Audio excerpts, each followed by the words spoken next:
శ్రీ కన్యకా పరమేశ్వరి కళ మరియు విజ్ఞాన మహిళా కళాశాల సృజన తెలుగు భాషా మండలి వారు నిర్వహించు కళాశాల స్థాయిలో తెలుగు అధ్యయన పద్ధతులు అనే అంతర్జాల విషయ పరివర్తనలో మీరందరూ ఈరోజు మాతో పాటు విషయ జ్ఞానాన్ని పొందడానికి ఇచ్చేసినందుకు హృదయపూర్వక వందనాలు. ఇప్పుడు ఈ పరిస్థితుల్లో ఏ మార్పునైనా కూడా మనం సహజ సిద్ధంగా స్వీకరించాలి. ఒక చిన్న విషయం చెప్పాలి అని అంటే, ప్రకృతిలో మార్పు అన్నది సహజం. ఈ మార్పుకు మనం లోని ఒత్తిడి ఏం జరుగుతుందో అనే ఆలోచన నుండి మనం బయటపడాలి అంటే ఇలాంటి మంచి సంబంధమైనటువంటి విషయ జ్ఞాన వివేక విజ్ఞాన సంబంధిత విషయాలలో మనం పాలు పంచుకోవడం వల్ల మన ఆలోచనలలో మార్పు కలుగుతుంది. ఈ సదుద్దేశంతోనే ఈనాడు ఈ కార్యక్రమ ఏర్పాటుకు మేము మా యొక్క ఆలోచనలను వ్యక్తపరచడం జరిగింది. అప్పుడు ప్రొఫెసర్ బూదాటి వెంకటేశ్వర్లు గారు వారు అంగీకరించి ఈ యొక్క మంచి అవకాశాన్ని, మంచి అంశాన్ని మాకు అందించారు. కారణం, ఈ యొక్క కళాశాల స్థాయిలో అధ్యయన పద్ధతులు మారుతుందా అంటే తప్పకుండా. పాఠశాల స్థాయిలో వేరుగా, కళాశాల స్థాయిలో వేరుగా అధ్యయన పద్ధతులు ఉంటుంది కాబట్టి ఆ పద్ధతులు, ఆ వివరాలు ఆచార్యులు వారు మనకు తెలియచేయడానికి సంసిద్ధులై మన ముందున్నారు. ఈనాడు అంతర్జాతీయ బాల కార్మికుల నిర్మూలన దినం కాబట్టి ప్రతి ఒక్కరు కూడా వారు ఆ యొక్క కార్మికుల వృత్తి నుండి విముక్తి చెంది విద్యను నేర్చుకోవాలి అని కోరుకుంటున్నాం. మనకు ఈ అవకాశం దక్కింది, అందరూ కూడా విద్య నేర్చుకునే అవకాశం మనకు దక్కింది కాబట్టి ఇలాంటి మహత్తరమైనటువంటి అవకాశాలు అందరికీ దక్కాలని కోరుకుంటూ ఈ కార్యక్రమ నిర్వహణకు పాల్పంచుకున్నటువంటి డాక్టర్ పిఎస్ మైథిలి గారు ఆచార్యులు బూదాటి వెంకటేశ్వర్ గారిని పరిచయం చేయాలని కోరుతున్నాను. ఈ కార్యక్రమానికి మా యాజమాన్యం వారు మరియు తదితరులందరూ కూడా మాకు తోడే నిలిచారు. వారందరికీ కూడా కళాశాల సృజన తెలుగు భాషా మండలి తరపున కృతజ్ఞతలు, వందనాలు.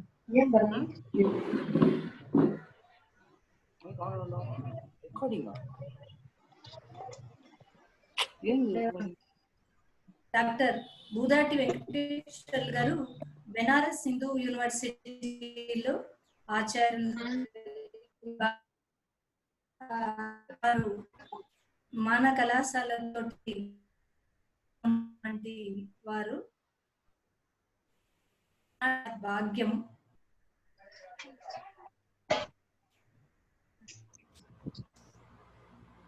మైథిలి ఆచార్యులు మీరు ప్రారంభించండి.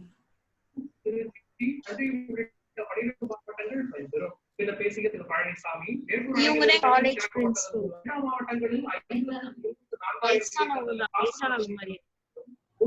Can I request the participant to mute yourself, please? Swati S, can you mute yourself?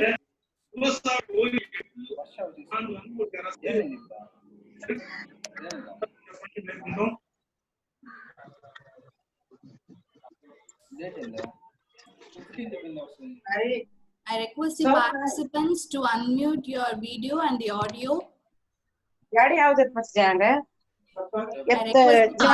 Kindly you just mute all the participants.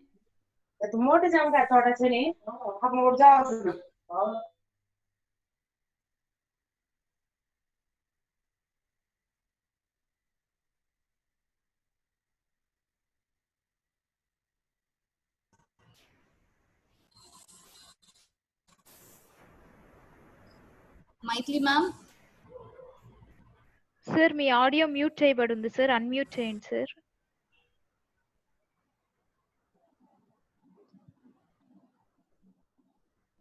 Principal ma'am గారు మీ ఆడియో మ్యూట్ చేయబడి ఉంది, అన్మ్యూట్ చేయండి.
హలో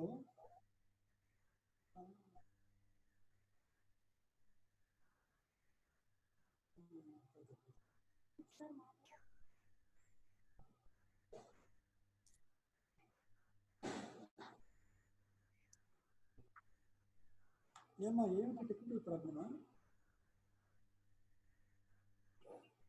ఓకే అక్కడ టెక్నికల్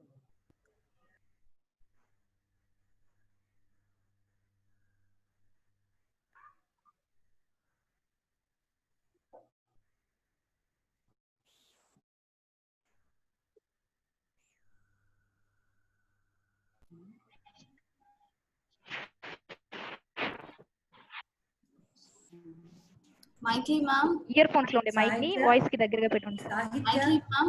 మ్యామ్ నమస్తే. నేను మాట్లాడింది వినిందమ్మా? Yes ma'am. Yes ma'am. వినిపించింది ma'am. మరి మైథిలి మేము రాలేకపోతే సార్ ని మాట్లాడమనొచ్చు కదా. Ma'am Maithili ma'am the technical issues వల్ల మైక్ ఆన్ అవ్వట్లేదు మ్యామ్. సార్ ని సార్ మాట్లాడమని చెప్పాను మ్యామ్. సార్ చెప్పేశారా మీరు? లేదు మ్యామ్ మీరు. సార్ నమస్తే. నమస్తే సార్ ఇయర్ ఫోన్స్ లో ఉండే మైక్ ని నోటికి కొంచెం దగ్గరగా ఉంచి మాట్లాడండి సార్, బాగా వినపడుతుంది. హలో వినిపిస్తోందా ఇప్పుడు? హలో కొంచెం గట్టిగా సార్. హలో హలో వినిపిస్తుంది హలో సార్, వినిపిస్తుంది సార్. ఓకే సార్ అమ్మా మొదలు ప్రారంభించరా? హలో చాలా నెమ్మదిగా వినబడుతుంది, కొద్దిగా గట్టిగా చెప్పండి sir. Hello hello sir phone లో వాల్యూమ్ ఏమన్నా తగ్గించుందా అని ఒకసారి చెక్ చేయండి sir.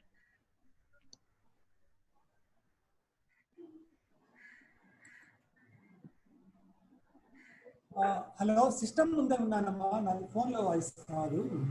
Hello okay sir. Okay వినిపిస్తుందా ఇప్పుడు? హలో వినిపిస్తుంది సార్. ఓ అయితే కెన్ ఐ టాక్? ప్రారంభించు. మాట్లాడొచ్చు సార్. ఓకే ప్రారంభించండి సార్. అంబ నవాంబుజోజ్వల కరాంబుజ శారద చంద్ర చంద్రికాడంబర చారు ప్రకటస్ఫుట భూషణ రత్న దీపికా చుంబిత శుచిసూక్త విభక్త నిజ ప్రభావ విశ్రుత విహారిణి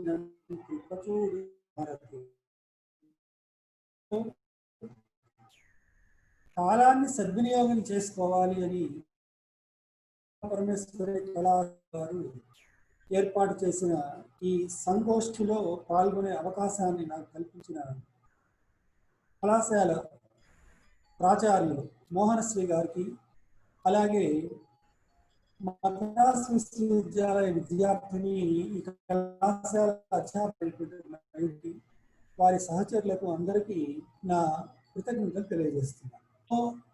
తెలుగు భాషకు ఉన్న అనుబంధం ఎలాంటిది అంటే ద్రావిడ భాష గొప్పది.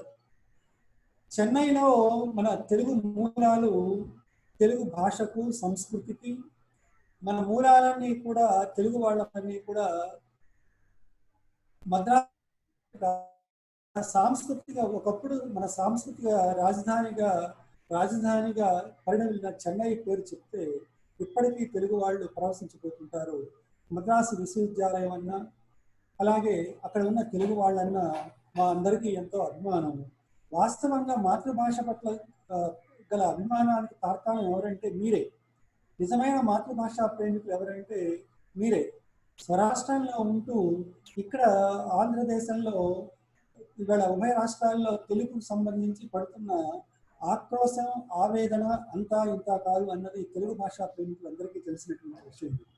ఇటువంటి సందర్భంలో తెలుగు భాషను బోధించడంలో ఎలాంటి పద్ధతులు అనుసరించాలి, లేదా ఎలా అధ్యయనం చేసేటువంటి విద్యార్థి తెలుగును ఎలా చూడాలి అనే అంశం మీద నన్ను ప్రసంగం చేయమని అడిగినటువంటి కళాశాల అధ్యాపక బృందానికి, ప్రాచార్యులైనటువంటి మోహనశ్రీ గారికి అందరికీ నా కృతజ్ఞతలు, ధన్యవాదాలు, సౌజన్యవాదాలు అన్నీ.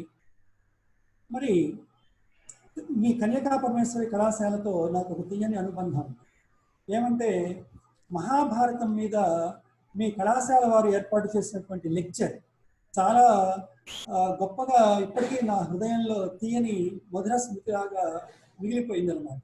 ఆ రోజున మహాభారతం మీద దిగ్ధంతులైనటువంటి స్కాలర్స్ వచ్చి మహాభారతం మీద జరిగిన సదస్సులో పార్టిసిపేట్ చేసి ఎన్నో గొప్ప విషయాల్ని ఆ రోజున చర్చించడం, వాళ్ళు కనుక్కున్నటువంటి విషయాల్ని శ్రోతలకు అందించడం జరిగింది.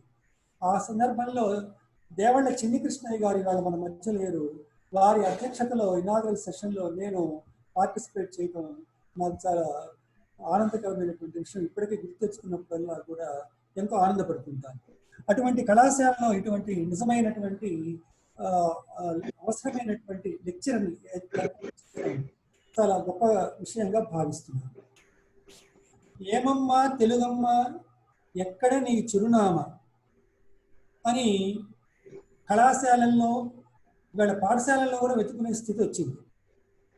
ఏం వచ్చినప్పటికీ అమ్మ భాషను శ్వాసలాగా భావించే వాళ్ళు భాషను నేర్చుకోవటం, వాళ్ళ సంస్కృతిని పెంచుకునే దిశగా సంస్కృతి పట్ల గల ప్రేమ నిదర్శనంగా మాతృభాష పట్ల అభిమానంతో ఇప్పటికీ తెలుగు రాష్ట్రాల్లో ఉన్న వాళ్ళు తెలుగుని ఇట్లా గౌరవించి ఆరాధిస్తున్నారు. అయితే తెలుగును బోధించేటప్పుడు ఇందాక మోహన్శ్రీ గారు ప్రస్తావించినప్పుడు పాఠశాల స్థాయిలో తెలుగును బోధించడం, ఉన్నత పాఠశాలలో బోధించే పద్ధతి, కళాశాల స్థాయిలో స్నాతకోత్తర స్థాయిలో వేరియస్ లెవెల్స్ లో బోధించే పద్ధతుల్లో పాటించాల్సిన ప్రమాణాలు ఏమిటి అనే దాని మీద క్లియర్ కట్ గా కొన్ని డివిజన్లు ఉన్నాయి. ఇప్పుడు ఉదాహరణకు మాతృభాష కలిగినటువంటి విద్యార్థి పాఠశాలలో చేరేటప్పటికి మన ప్రభుత్వ నియమాల ప్రకారం వీళ్ళ 5 సంవత్సరాల వయసు వచ్చాకనే స్కూల్లో చేర్పించాలి అని నియమావళి ఉంది. అయితే మనమేదో 3 సంవత్సరాలకే వాడిని తీసుకెళ్ళి ప్రీ స్కూల్ అనో ఎల్కేజీ అనో ఇట్లా రకరకాలుగా జాయిన్ చేస్తున్నాం. కానీ మాతృభాషలో 5 సంవత్సరాలు వచ్చేసరికి పిల్లవాడు అన్ని రకాల వాక్య నిర్మాణాలు చేయగలుగుతాడు. మరి 5 సంవత్సరాలు వచ్చినప్పటికీ వాడి వాక్య నిర్మాణం అన్ని రకాలుగా చేస్తున్నప్పుడు వాడికి మళ్ళీ మాతృభాష పేరుతో పాఠశాలలో కానీ హై స్కూల్లో కానీ నేర్పేది ఏమిటి? నేర్పాల్సిన అవసరం ఏముంది? వాడు భావ వ్యక్తీకరణ అన్ని రకాలుగా చేయగలుగుతున్నాడు. వాడు అన్ని రకాలుగా భావ వ్యక్తీకరణ చేయగలుగుతున్నప్పుడు మళ్ళీ మాతృభాష పేరుతో తెలుగు ఎందుకు చెప్పాలి? ఏమిటయా అంటే వాడు మాతృభాష మాట్లాడగలడు, వాక్య నిర్మాణాలను అన్ని రకాలుగా చేయగలడు. కానీ రాయటము, తన భావాన్ని స్పష్టంగా ఎదుటివాడికి వ్యక్తీకరించడం అనే సందర్భంలో వాడి రైటింగ్ ఎబిలిటీ అది పెంచాలి అన్నా వాడికి అక్కడ తప్పనిసరిగా రాత నైపుణ్యాలు పెరగాలి అంటే పాఠశాలలో టీచరు శ్రద్ధ తీసుకొని శ్రద్ధ వహించి చెప్తారు. అలాగా వాడి రైటింగ్ ఎబిలిటీ పెరగటం కోసం, వాడి భావ వ్యక్తీకరణ సామర్థ్యం పెంచడం కోసం పాఠశాల ఉన్నత స్థాయిలో వాడి వొకాబులరీని పెంచి వాడి రైటింగ్ స్కిల్స్ని పెంచుతూ ఇట్లాగా ఉన్నత పాఠశాల స్థాయిలో టీచర్లు కృషి చేస్తారు. ఓకే, రాయటము, భావ వ్యక్తీకరణ చేయటము సంపూర్ణంగా వచ్చిన తర్వాత మళ్ళీ తెలుగు ఎందుకు చదువుకోవాలి అన్న సమస్య మన ముందు ఉంటుంది. అంటే భాషతో పాటు వాడికి నేర్పేది ఏమిటయా అంటే మాతృభాష అధ్యయనం చేసేవాడికి మన దేశ సంస్కృతిని, మన భాషా సంస్కృతిని వాడికి నేర్పిస్తాం. భాషా సంస్కృతిని, మన సంస్కృతిని ఏ లెక్కల టీచరో లేకపోతే మ్యాథమెటిక్స్ సబ్జెక్టో సోషియాలజీ ఇంకో సబ్జెక్టో నేర్పించదు. మనిషిగా బతకడానికి, మనిషిగా జీవించడానికి భాష చాలా అధ్యయనం అవసరం. అందుకోసం వాడు డిగ్రీ స్థాయిలో ఈ సాహిత్యాన్ని, భాషను అధ్యయనం చేస్తాడు. భాష ఒక సజీవ స్రవంతి అన్నమాట అందరం చెప్తూనే ఉంటాం. భాష గురించి నిర్వచించాలి అంటే ఎట్లా ఉంటుందంటే మన కనిగుడ్డు అంతా కూడా ప్రపంచం మొత్తాన్ని చూస్తుంటుంది, కానీ తాను కనురెప్పను చూడదు. అట్లాగే భాషను గురించి మనకు అంతా తెలుసు, కానీ భాష గురించి నిర్వచించాలి అంటే ఏదో గురికి బెత్తడి దూరంలోనో బారెడు దూరంలోనో ఉండి మనం నిర్వచనాలు చెప్తూ ఉంటాం. అందువల్ల ఈ విషయాలను దృష్టిలో పెట్టుకొని పాఠ్యాంశాలను రూపకల్పన చేసేటప్పుడు కూడా పాఠ్య ప్రణాళిక మండలి వాళ్ళు చర్చిస్తారు. ఈ మధ్య నా దగ్గరికి ఒక థీసిస్ వచ్చింది. ఆ థీసిస్ లో పాఠ్య నిర్ణాయక విషయాల మీద చర్చిస్తూ వచ్చినటువంటి థీసిస్. ఆ థీసిస్ లో అది లేదు, ఇది లేదు, ఇది పెట్టచ్చు కదా, అది రకాలుగా కామెంట్స్ చేస్తూ ఆ థీసిస్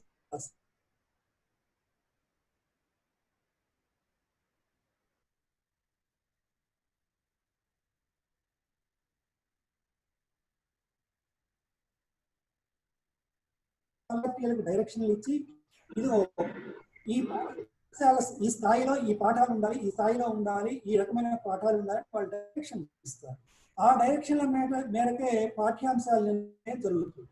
అలాగే కళాశాల స్థాయిలో కూడా పాఠ్యాంశాలను నిర్ణయించేటప్పుడు కొన్ని ప్రమాణాలు ఉన్నాయి. ఏమిటి ఆ ప్రమాణాలు అంటే, ఈ మాతృభాషను అధ్యయనం చేసేటువంటి విద్యార్థులకు వాళ్ళు మూలాలను తెలుసుకోవడం ఒకటి, సమాజంలో వాళ్ళు జీవిస్తూ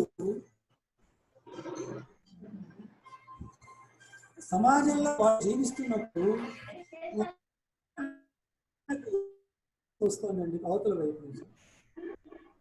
మాతృభాషను అధ్యయనం చేసేటప్పుడు డిగ్రీ స్థాయిలో విద్యార్థులు ఈ డిగ్రీ పట్టా పుచ్చుకొని పోతే మనకి ఏదో ఉపాధి ఉంది, వెంటనే మనకు లాభం జరుగుతుంది అనేది ఒకప్పటి కళ. ఇవాళ ఏ డిగ్రీ చదివినా సరే వాడు బయటకు వెళ్ళగానే వెంటనే వాడికి ఉద్యోగం కలుగుతుంది అన్నది ఒకప్పుడు కళ. ఈవేళ మాత్రం లేకపోతే ఇంకోటి జరిగితే ఉద్యోగం వస్తుంది అన్నది ఎప్పుడూ కూడా వాడి స్థితి సామర్థ్యాలను మీద ఆధారపడి ఉంటుంది తప్ప వాడు కేవలం పట్టాపుచ్చుకుపోతే ఈ సబ్జెక్ట్ చదివినంత మాత్రమే ఉద్యోగం వస్తుంది అనుకుంటే అది ఒట్టి భ్రమ మాత్రమే. అందువలన దానికి అనుగుణంగా విద్యార్థిని తీర్చిదిద్దే సందర్భంలో పాఠ్యాంశాలు నిర్ణయించే సందర్భంలో ఏ యూనివర్సిటీలో అయినా సరే ఎక్కడైనా సరే కొన్ని ప్రాచీన పాఠ్యాంశాలని, కొన్ని ఆధునిక పాఠ్యాంశాలని, తర్వాత ఈ జాతి మూలాల్ని తెలియజేసేటట్టుగా సొసైటీని అవగాహన తాను చేసుకునే విధంగా విద్యార్థికి అవసరమైనటువంటి మౌలికమైనటువంటి దినుసులను అందించేలాగా డిగ్రీ స్థాయిలో పాఠ్యాంశాలని రూపకల్పన చేస్తారు. అలా రూపకల్పన చేసినటువంటి పాఠ్యాంశాలని పాఠశాలలో, కళాశాలలో అధ్యాపకులు బోధిస్తారు. అయితే ఇక్కడ ఒక విషయాన్ని మనం గమనించాలి. పాఠ్యాంశాన్ని ఎంత గొప్పగా ఉద్దేశించి నిర్మించినప్పటికీ ఆ పాఠాన్ని బోధించే అధ్యాపకుడి మీదనే విద్యార్థి యొక్క మోటివేషన్, విద్యార్థి యొక్క నిర్మాణం అంతా కూడా జరుగుతుంది. ఆ విషయాన్ని ఎప్పుడూ కూడా మర్చిపోకూడదు. భాషా బోధన చేసేటువంటి అధ్యాపకులు ప్రాథమిక భాషా బోధన ఉన్నత స్థాయిలో చేసిన, లేదు కళాశాల స్థాయిలో చేసిన, ఉన్నత పాఠశాల స్థాయిలో చేసిన వాడి యొక్క భాషా పరిజ్ఞానాన్ని, భాషా సామర్థ్యాన్ని పెంచడమే ప్రధానంగా ఉద్దేశించి ఉంటుంది. భాషా సామర్థ్యం అంటే ఏమిటి? వాడు తప్పులు లేకుండా ఉచ్చారణ చేయడం, తప్పులు లేకుండా రాయడం, చదువుకోవడం ఇవి చేయాలి. ఈ తప్పులు లేకుండా చదవటము, రాయటము అనేది ఎట్లా ఉంటుందంటే ఎప్పుడూ కూడా అధ్యాపకుడు చెప్పే దాంతో పాటు నేర్చుకునే విద్యార్థి యొక్క ఆసక్తి, అవసరం మీద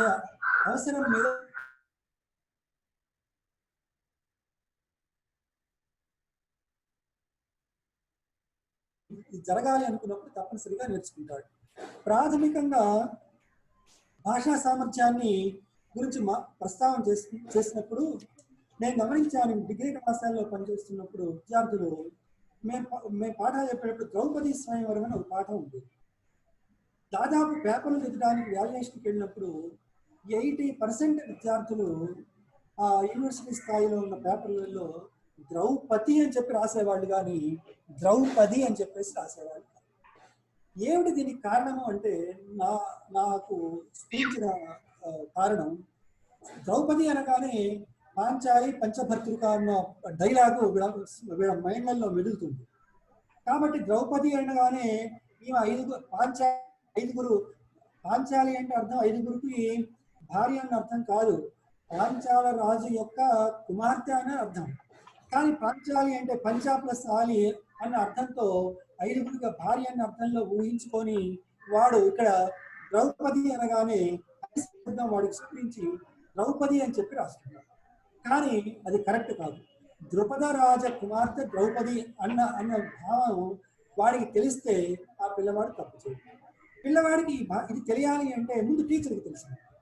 టీచరు పిల్లల యొక్క భాషా సామర్థ్యాన్ని పెంచడము అంటే ఈ విధమైనటువంటి పిల్లలు తప్పులు ఎక్కడ చేస్తారో ఇలాంటి విషయాల్ని వాడు చెప్పేటువంటి ధోరణిలో ఉండాలి టీచర్ అన్నమాట. అలాగే మనం అందరం కూడా ఋతువులు అన్నది ప్రతి వాళ్ళ తెలుగు వాళ్ళందరికీ కూడా ఋతువులు తెలుసు. ఈ ఋతువు శబ్దాన్ని అందరికీ కూడా ఋతువులు అని చెప్పి రాస్తుంటారు. ఋతువుల్ని బారాసి బాగా కొమ్మిస్తే భూ అవుతుంది, దానికి ఇంకో కొమ్మిస్తే రు అవుతుంది. ఇది ఇలాగా ఋతువుల్ని బుతువులుగా రాసేవాళ్ళు దీంతో పాటు ఇంకో పని చేస్తుంటారు. అసలు రు అన్నప్పుడు అచ్చులో రు ఎందుకు, హల్లులో రు రాద్దామని చెప్పేసి రాసేవాళ్ళు కొంతమంది ఉన్నారు. అందువలన శబ్దం యొక్క పరిజ్ఞానం, ఇదిగో ఈ శబ్దం ఇలా ఉంటుంది అని చెప్పేసి టీచర్కి తెలిస్తే టీచర్ మోటివేట్ చేసి టీచర్ పిల్లలకు చెప్పినప్పుడు భాషా సామర్థ్యం పెరుగుతుంది. అలాగే విద్యార్థి శబ్దాన్ని రాసేటప్పుడు మహా టీచర్లే తప్పులు రాయడం నేను చూశాను. విద్యార్థి అన్నప్పుడు ఎక్కడ చుక్క ఇవ్వాలి, దాగు ఇవ్వాలా, విద్యార్థి అన్న దానిలో కింద ఇవ్వాలా, ఇలాంటి తప్పులు అన్నమాట. అలాగే అదృష్టము అన్నప్పుడు దూ రాసి దూకు వటుసుడి ఇచ్చేవాళ్ళు కొంతమంది, దూ రాసి రేఫ రాసేవాళ్ళు కొంతమంది, కానీ కరెక్ట్గా దాకు వటుసుడి ఇవ్వాలి. ఇలాంటివన్నీ కూడా శబ్దాలు, ఇవన్నీ కూడా మన అనుభవంలో ఉన్న విషయాలు. అట్లాగే షష్ఠి పూర్తి, ఇది అందరికీ అనుభవంలో ఉన్నటువంటి విషయం.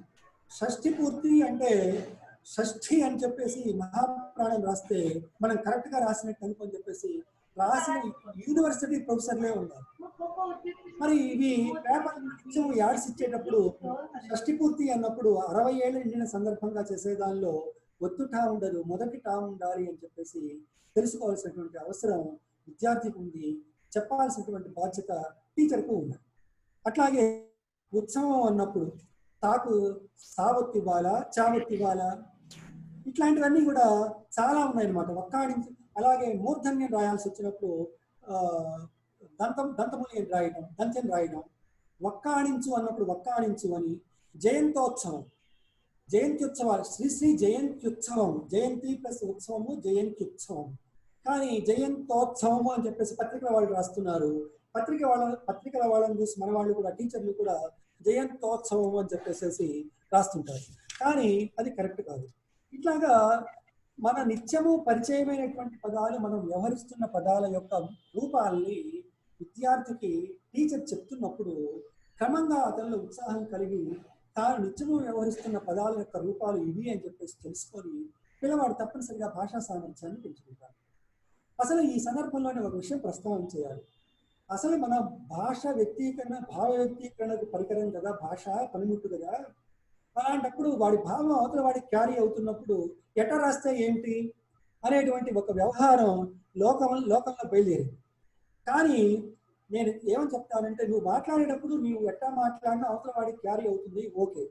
కానీ నువ్వు రాసేటప్పుడు షష్ఠి పూర్తిని షష్ఠి పూర్తి అని చెప్పి రాసి నువ్వు ఒక వ్యాసమో లేకపోతే ఒక పుస్తకంలోనే రాసావనుకో, నీ పరోక్షంలో చదివేటటువంటి ఇంకో వ్యక్తికి అది 6 ఏళ్ల సందర్భం అనుకోవాలా, 60 ఏళ్ల సందర్భం అనుకోవాలా, ఇలాంటి సమస్యలు చాలా ఉన్నాయన్నమాట. అందువలన శబ్ద పరిజ్ఞానం సాధారణమైనటువంటి పదాల విషయంలో ప్రాథమికమైనటువంటి మౌలిక జ్ఞానం డిగ్రీ స్థాయిలో విద్యార్థికి తప్పనిసరిగా అవసరము.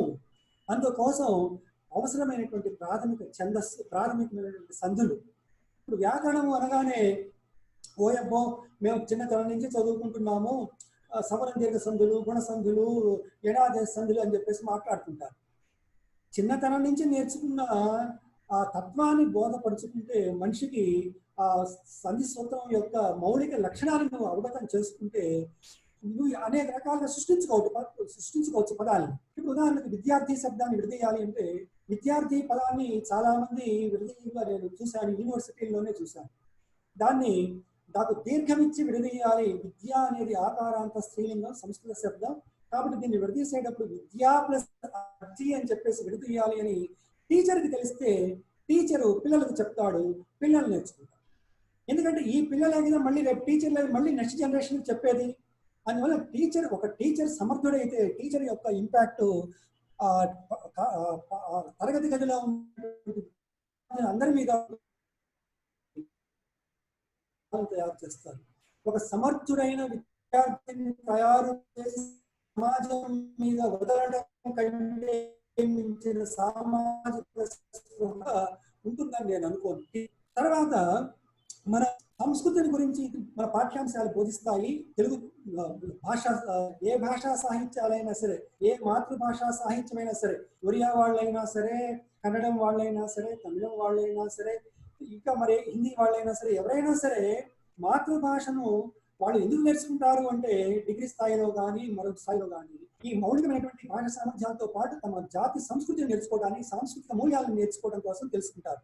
ఈవేళ కుటుంబాల్లో పెద్దవాళ్లకు ఎక్కడో వాళ్ళ రూముల్లో ఏదో మారుమూల గదిలో అమ్మ నాకు గ్లాసు మంచినీళ్ళు కావాలని చెప్పేసి ఆ ముసలాం అడిగితే ఒక గ్లాస్ మంచినీళ్ళు ప్రేమగా తెచ్చిచ్చే పిల్లలు ఆ ఇంట్లో తయారవ్వాలి అంటే ఆ ఇంట్లో సాంస్కృతిక మూల్యాల హృదయస్థం చేసుకున్న వాళ్ళ తల్లిదండ్రులు ఉంటే తప్పనిసరిగా ఆ ముసలమ్మకు మంచినీళ్ళు అడగగానే ఆ మనవడ ఎవరో గబగబా పరిగెత్తుకుంటూ తీసుకెళ్ళి ఇస్తారు. లేకపోతే ఏందే నీ ముదినస అని చెప్పేసి అనేటువంటి తరాలు వస్తాయి.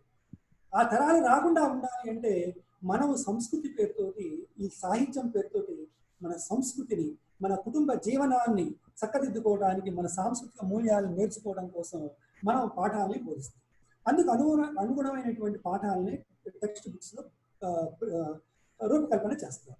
ఇప్పుడు మనం ప్రాచీన సాహిత్యాన్ని గురించి మనం బోధించాలి అన్నప్పుడు ఒక సమస్య ఎదురవుతుంది. ఏంటంటే ప్రాచీన సాహిత్యం ఎప్పుడో నిన్నగా ప్రారంభమయ్యి మన ఆధునిక యుగం వీరేశలింగం గారి వరకు ఉన్నదాన్ని మనం స్థూలంగా ప్రాచీన సాహిత్యం ఉంటుంది. ఈ ప్రాచీన సాహిత్యంలో ఆధునిక సమాజానికి సరిపడని కొన్ని సంగతులు ఉన్నాయి, కొన్ని భావజాలాలు, కొన్ని భావాలు ఉన్నాయి. ఉంటే ఉదాహరణకు వర్ణ వ్యవస్థ గురించి ప్రాచీన సాహిత్యం ప్రస్తావిస్తుంది. అంటే వర్ణ సమాజం ప్రాచీన సాహిత్యం ప్రస్తావిస్తుందని చెప్పేసి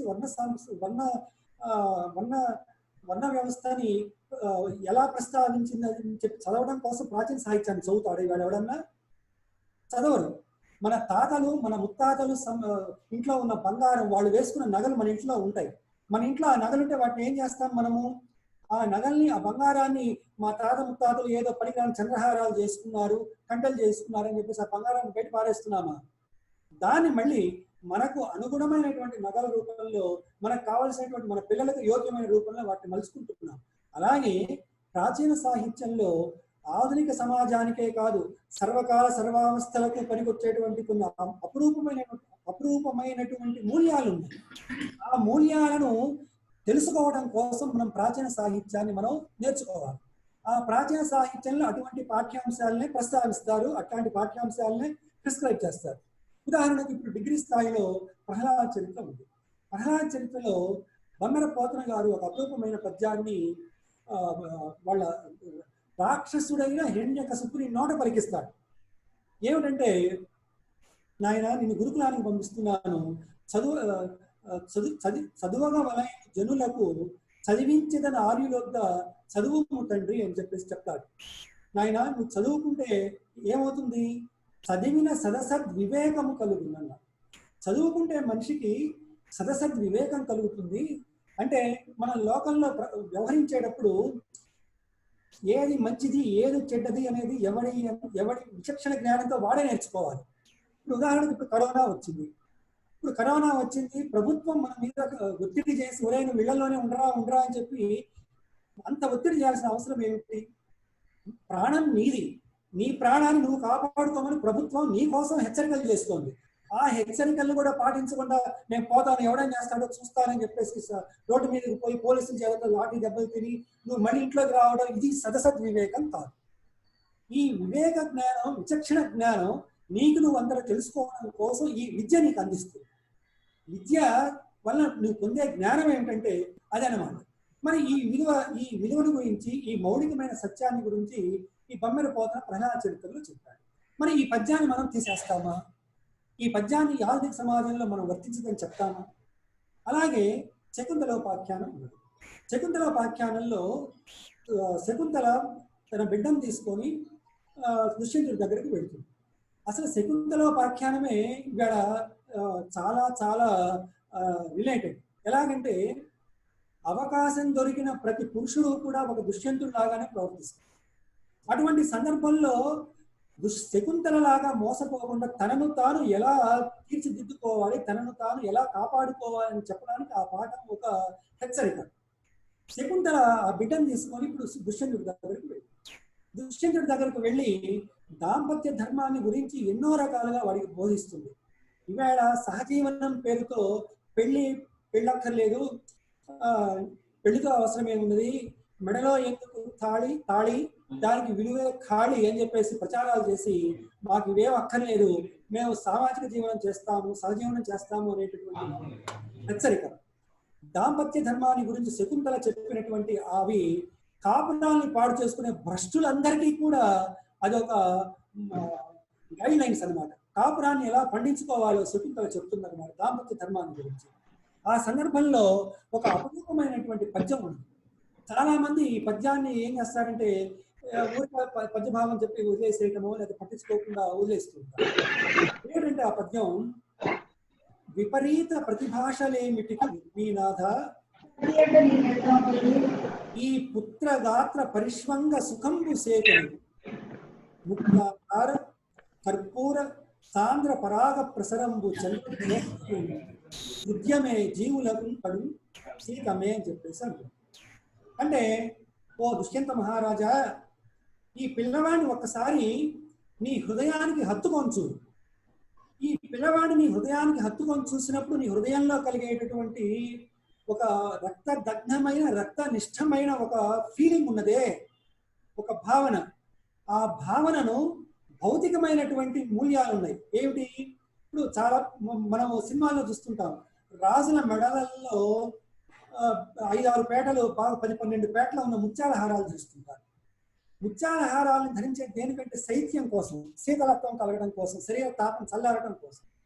అలాగా ముత్యాల దండల్ని ధరించడం వల్ల కలిగే శీతలత్వం, అలాగే వేసవి కాలంలో పసిపిల్లలకు కాస్త శక్తి ఉన్నటువంటి కుటుంబాల్లో కూడా ఆ వేసవి తాపం తగ్గడం చందనాన్ని తాన మీద అరగి ఆ వచ్చిన చందనాన్ని ఒంటికి పట్టించుకుంటారు, పసిపిల్లలకు పట్టిస్తారు ఆ వేసవి తాపాన్ని, ఆ ఎండ తాపం తగ్గడం కోసం. అట్లాగా ఈ చందనాన్ని ఒంటికి అప్లై చేయడం వల్ల కలిగినటువంటి ఆ చల్లదనాన్ని వెన్నెల విహారాలు.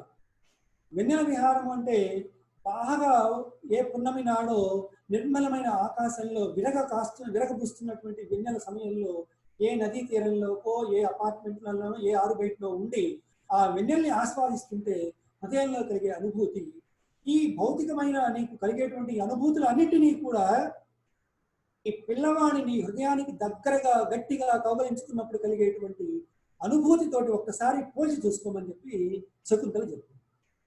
ఇది సాధారణంగా లౌకికమైనటువంటి అనుభవాలు లాంటి అనుభవం కాదు. ఏ తల్లి, ఏ తండ్రి అనుభవం ఏమిటో ఆ బిడ్డను దగ్గరగా తీసుకున్నప్పుడు, హృదయానికి హత్తుకున్నప్పుడు ఆ హృదయాలకు మాత్రమే తెలిసిన గుండె భాష, హృదయ భాష అది. ఆ హృదయ భాష నువ్వు వినరా నాయన అని చెప్పేసి శకుంతల ఈ దుష్యంతుడికి చెప్తుంది. మరి ఈ పద్యం ఇవాళ ఆధునిక సమాజానికి లేదా, ఎప్పుడో తెల్లారుజామున 4 గంటలకి ఉద్యోగం పేరుతోనో మరొక వ్యాపారం పేరుతోనో పోయి అర్ధరాత్రి ఇంటికి వచ్చి పిల్లలు ఏం తిన్నారో ఏం చేస్తున్నారో తెలియక పిల్లల్ని వదిలేసేసి వాళ్ళ మానాన్ని వాళ్ళని బతికిస్తూ వీళ్ళ మానాన్ని వీళ్ళు బతుకుతున్నటువంటి కుటుంబాల్లో ఇట్లాంటి పద్యాలు వాళ్ళకు ఒరిపిడి రాయలాగా వాళ్ళ జీవితాన్ని, వాళ్ళ హృదయాన్ని సంస్కరించుకోవడానికి ఉపయోగపడతాయా లేదా? అందువల్ల ప్రాచీన సాహిత్యం అంతా ట్రాష్ అనే వాళ్ళు గమనించండి. ఇలాంటి జీవన మూల్యాలు బోలెడన్ని ఉన్నాయి. మీరు ఏ కావ్యం ఏదైనా తీసుకోండి, ఏదైనా సరే కనిపిస్తుంది. ఆఖరికి ఆంతమాల్యదలో ఎంత మానవుడు జీవించడానికి, ముఖ్యంగా ఇది మహిళా కళాశాలలో ఉన్నటువంటి అమ్మాయిలు జీవితంలో 100 రకాల సమస్యలు మనకు చుట్టుముడతాయి. ఎన్ని సమస్యలున్న జీవితాన్ని మించినది మరొకటి కాదు. సమస్యలు ఎప్పుడు వస్తుంటాయి పోతుంటాయి, సముద్రంలో అలల్లాగా వచ్చి ఒడ్డుకు వస్తాయి పోతాయి. కానీ తట్టుకొని నిలబడగలిగిన స్థైర్యం జీవితంలో కావాలి. దానికి ఉదాహరణగా ఒక అపురూపమైనటువంటి వాక్యం ఆంతమాల్యదలో మాలదాసరి కథలో అనిపిస్తాడు రాయలవారు. బ్రహ్మరాక్షసుడు దాసరిని పట్టుకొని తినబోతున్న సమయంలో వాడు అంటాడు, వాడు వాడి చేతిలో ఏ విధమైన ఆయుధం లేదు, చేతిలో దండ తప్ప. వాడేమో బ్రహ్మరాక్షసు, మహాబలాయుడు, బల సంపన్నుడు. అట్లాంటి వాడితోటి కూడా పెనుగులాడి పోరాడి చివరికి సరెండర్ అవుతాడు. సరెండర్ అయినప్పుడు అంటాడు, ఏమయ్యా నేను నీకు భోజనగత అన్నానని నాకు తెలుసు, అంటే వడ్డించిన విస్తరిలో వడ్డించిన అన్నం లాంటి వాడిని నేను నీకని తెలుసు, నీ శక్తి ముందు నా శక్తి అల్పమని తెలుసు, అయినా సరే నేను ఎందుకు పోరాడానో తెలుసా నీతోటి అని చెబుతూ ఒక వాక్యం అంటాడు. తప్పనిసరిగా ఆముక్తమాలయలో గమనించండి, మీ జీవితంలో ఈ వాక్యాన్ని ఎప్పుడూ కూడా ఒరిపిడి రాయిలాగా పెట్టుకోండి. పెనగక ఆత్మరక్షణకు ఉపేక్ష సేయుట పాపము అన్న. మనిషి పెనుగులాడాలి. ఎందుకు సమస్యలతోటి పెనుగులాడాలి? నీ చుట్టూ జీవితం చుట్టూ ప్రపంచం చుట్టూ ప్రపంచం 100 రకాల సమస్యల వలలు విసురుతుంది. ఆ వలలను నువ్వు ఛేదించాలి. అందుకోసం ఏం చేయాలి? నీవు నీ శక్తిని కూడగట్టుకోవాలి. ఆ శక్తిని కూడగట్టుకోమని చెప్తుంది. పెనగక ఆత్మరక్షణకు, నీ స్వీయ రక్షణకు ఎందుకు వాడి శక్తి నాది ఎంత అని చెప్పేసి సరెండర్ కాకూడదు. పెనగక ఆత్మరక్షణకు ఉపేక్ష చేయుట పాపము అన్నాడు. వాడు పాపము అన్నాడు, నువ్వు అలా చేయడం తప్పు అనుకోపో. మరి నువ్వు ఆ వాక్యం ప్రమాణంగా తీసుకుంటే ఎవరైనా సరే చిన్న చిన్న సమస్యలకు ఉరికాళ్ళు వేసుకునే వాళ్ళు, చున్నీలు చుట్టుకునే వాళ్ళని మనం చూస్తున్నాం. సాయంత్రం వరకు బాగానే ఉంటారు, తెల్లారేసరికి హాస్టల్లో ఎవరో చున్నీ వేసుకున్నారని చెప్పి ఉంటారు. ఏమిటి చిన్న సమస్య ఏదో ఉండదు. ఆ సాయంకాలం ఆ టీచర్ ఏదో చిన్న మాట అన్నారనో, లేకపోతే వాళ్ళ ఇంట్లో వాళ్ళ అమ్మ ఇన్ టైంలో సరిగ్గా మాట్లాడలేదనో ఇట్లాగంటుంది. ఒక అమ్మ తన బిడ్డని కోపంలో నీకు చావన్నా రాలేదు కదా అని చెప్పేసి తిడుతుంది. మాత్రంతో ఆ అమ్మకు తిట్టినంత మాత్రం ఆ తల్లికి బిడ్డ మీద ప్రేమ కోపంలో ఆ అమ్మ ఆ మాట అంటుంది అంతే. కానీ హృదయం ఆ బిడ్డ తల్లి ఎంతగా ఉంటుందో మనకు గమనించాలి ఇక్కడ అమ్మ. అందువల్ల మనం ఎప్పుడూ కూడా ప్రాచీన సాహిత్యాన్ని మనం అధ్యయనం చేసేటప్పుడు టీచర్ ఈ విధమైనటువంటి సుముఖత్వంతో చెప్పాలి. ఈ ప్రాచీన సాహిత్యం అంతా కూడా పద్యాలతో ఉంటుంది. ఈ పద్యం చెప్పాలంటే ఈ పద్యంతో నేను ఎక్కడ వస్తాను అనుకునే వాళ్ళు 100 మంది ఉన్నారు. దానికి కారణం ఏమిటంటే వాళ్ళ తూష్ణీభావం. పద్యాన్ని ప్రసన్నం చేసుకోవాలి, సుముఖత్వం. నీవు సుముఖత్వాన్ని ఏర్పాటు చేసుకుంటే పద్యం చదవడం పట్ల నువ్వు సుముఖత్వం. ఇప్పుడు మనం వినాయక చవితి రోజున విఘ్నేశ్వరుడు పూజ చేసేటప్పుడు మొట్టమొదటి నామం ఉంటుంది, ఓం సుముఖాయ నమః అని చెప్పేసి. అంటే ఏమిటి? స్వామి నేను చేసేటువంటి పూజకు నువ్వు సుముఖుడు కా అని చెప్పేసి. అట్లాగా టీచర్ ఎప్పుడు కూడా క్లాస్ రూమ్లోకి హసన్ముఖుడై ప్రసన్న వదనంతో వెళ్ళాలి. అట్లాగే పిల్లలు కూడా అరవించిన ముఖాలతోటి మా టీచర్ ఏం చెప్తాడో, మా టీచర్కి మనం ఎట్లా ప్రశ్న వేద్దాం అన్నట్టుగా వాళ్ళు విప్పాలన ముఖాలతో ఉండాలి. కానీ టీచర్ క్లాస్ రూమ్లోకి రాగానే ముఖాలు మార్చుకొని అయ్యో మనం ఈ దరిద్రుడు దాపించాడు అన్నట్టుగా పిల్లలు ఉండకూడదు. టీచర్లు కూడా వీళ్ళకి చెప్పాల్సి వచ్చింది అని చెప్పేసి అలాంటి భావంతో టీచర్లు ఉండకూడదు. మొట్టమొదట టీచర్ అండ్ ఉపాధ్యాయుడు మొట్టమొదట నేర్చుకోవాల్సిన దినుసు ఇది.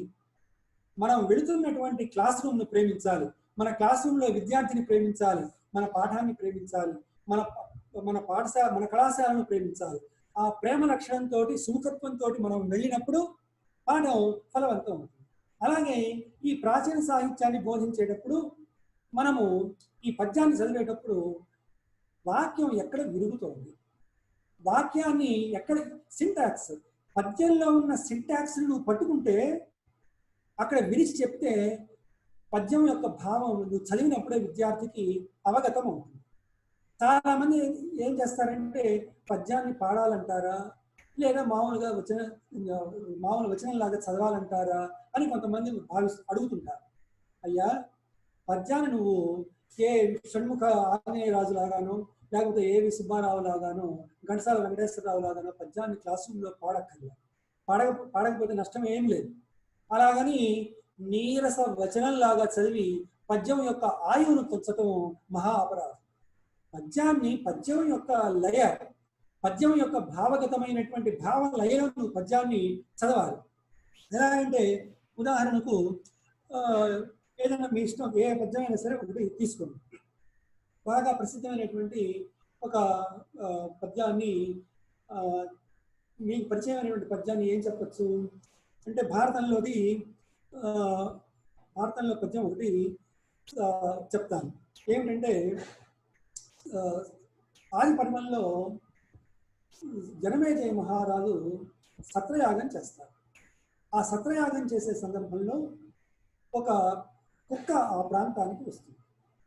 కుక్క వస్తే ఆ కుక్కను ఆ పరిసరాల్లో ఉన్నటువంటి వాళ్ళంతా కూడా కొడతారు, తరిమేస్తారు. తరిమేసి కొట్టినప్పుడు ఆ కుక్క మనుజ భాషలంతో ఇలా ఉంటుంది: తగునిది తగ్గదని మదిలో వగవక సాధువులు పేదవారలకు ఎగ్గుల్ ముగిసేయు దుర్వినీతులకు అవుననిమిత్తాగమంబులైన ఫలంబుల్. ఇప్పుడు ఈ పద్యం వచనంలాగే ఉంది. ఈ పద్యం కంద పద్యం. తగునిది తగదని మదిలో వగవక సాధువులు పేదవారలకు ఎగ్గుల్ ముగిసేయు దుర్వినీతులకు అవున్ అనిమిత్తాగమంబులైన ఫలంబుల్. ఇది సింటాక్స్ తెలిసి చదివే పద్ధతి. క్లాస్ రూమ్లో తగునిది తగదని మదిలో వగవక సాధువులు పెదవారలకు ఎగ్గుల్ ముగిసేయు దుర్వినీతులకు అగున్ అనిమిత్తాగమంబులైన ఫలంబుల్ అని టీచర్ చదివాడు అనుకోండి. ఈ పద్యం చదువుతున్నప్పుడే దాని భావం వాక్యం ఎక్కడ పెడతారో విద్యార్థికి అవగతం ఉంది. తర్వాత మొట్టమొదట ఇందాకనే చెప్పాల్సిన విషయం ఏమంటే, ఏముందండి ఈ తెలుగు భాష 35 మార్కులు వస్తే మాకు చాలు, సెకండ్ చదువుకుంటాము అనుకొని వచ్చే విద్యార్థులు, అట్లాగా భావించి చెప్పే టీచర్లు ఉన్నారు. కానీ నేను చెప్తున్నాను టీచర్లకు, జనరల్ తెలుగుని మీరు చులకనగా భావించద్దు. ప్రతి విద్యార్థి చేతిలో టెక్స్ట్ బుక్ మస్ట్గా ఉండేటట్టుగా చూడండి. ప్రతి విద్యార్థి చేతిలో టెక్స్ట్ బుక్ లేకపోతే మీరు చదివే పద్యం, మీరు చదివే వాక్యం, మీరు చెప్పే ప్రవచనం ఏదైనా సరే వాడికి ఒక హరికథా కాలక్షేపంలాగా ఉంది. టెక్స్ట్ బుక్ ఎప్పుడైతే ఉంటుందో వాడి దగ్గర, వాడి నేత్రం దాని మీద పడుతుంది. నువ్వు ఎప్పుడైతే నీ చదువుతున్నావో నీవు వాడి శ్రవణేంద్రియం పనిచేస్తుంది, హస్తమస్తక సంయోగం ఆ రకంగా కలుగుతుంది. అందువలన మొట్టమొదట టీచర్ చేయాల్సిన పని ఏమిటంటే లాంగ్వేజ్ క్లాస్లోకి వితౌట్ టెక్స్ట్ అలౌ చేయదు. మీరు తప్పనిసరిగా ఎంత ఉందండి టెక్స్ట్ బుక్, వాడు ఒక చోటు నుంచి చోటికి పోవటానికి ఒక ట్రైన్ ఫేర్కో లేకపోతే లోకల్ ట్రైన్ టికెట్ అంత కాదు, ఒక 50 రూపాయలు పెడితే ఒక మంచి టెక్స్ట్ వస్తుంది. అందువల్ల తప్పనిసరిగా వాడి జీవితానికి, వాడి సంవత్సరం చదివి పరీక్ష రాయడానికి వాడికి ఉపయోగపడే టెక్స్ట్ చేతిలో ఉంటే వాడికి ఎంత లాభం. అందువలన తప్పనిసరిగా వాడి టెక్స్ట్ తెచ్చుకోవడానికి మీరంతా కూడా సహకరించండి. అందువలన ఇవాళ ఆధునిక సమాజంలో value oriented culture, market oriented culture, money oriented కల్చర్లో మనకు బోల్డ్ అని కనిపిస్తుంది. అవి కాదు.